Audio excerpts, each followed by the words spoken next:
In this video, I'm going to show you how to return an Amazon item. So I'm using my laptop right now. So open up your browsers and then type in amazon.com and then log into your account.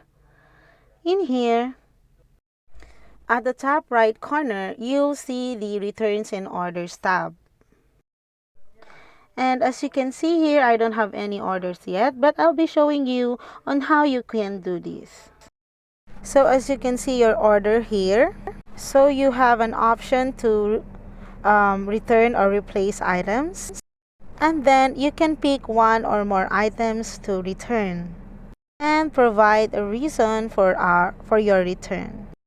Once done, tap continue. So the next page will give you an option to return or refund your order. So once you're done, tap continue. At this point, you'll be provided multiple ways to return the item.